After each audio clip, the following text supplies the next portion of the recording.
Hi everyone, it's Sandy from Oceanic Yoga and Wellness, and today I thought I would talk about something that I've gotten a couple of questions about in terms of my own yoga journey and how have I learned a little bit more about the practice of yoga and the history and knowledge side of things.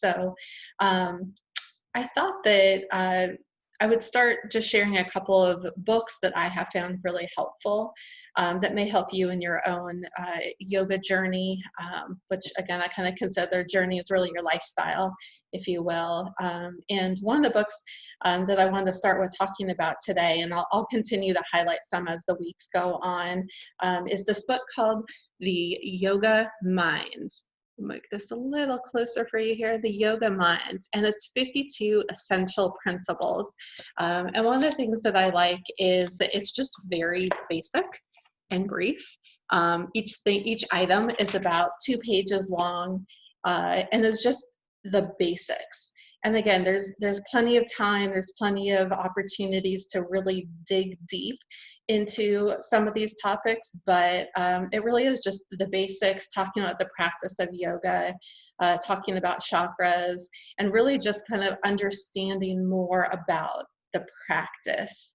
And that's not just the physical practice. So I wanted to share with you something that I just found interesting, I guess, or I really connected with, is just topic one that's within this book is yoga.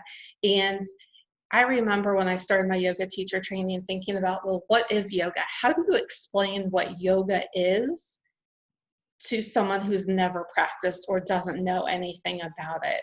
And so I love that the book talks about that yoga is about the union of your mind, your body, and your soul.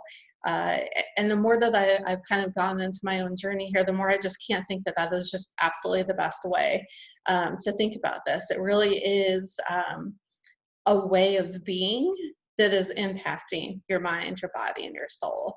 I don't think that there's a day that goes by that I'm not touched in all three of those areas at some point in time. So when we think about our mind, our body, and our soul, part of yoga is kind of the education side of things. And so that's really our mind.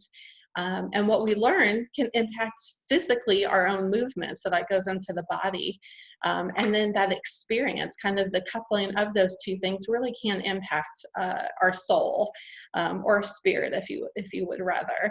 And so I just want to share with you something. There's a bunch of quotes throughout this book. And again, it's very basic and simple, but to the point. And I love what one of the quotes in here says, yoga isn't about standing on your head, which I think is a common misconception. It's about getting your head out of your ass. And that's true. I think that sometimes we can be our own worst enemy, our own worst critic, but the reality is that yoga is something that can help immensely improve your life.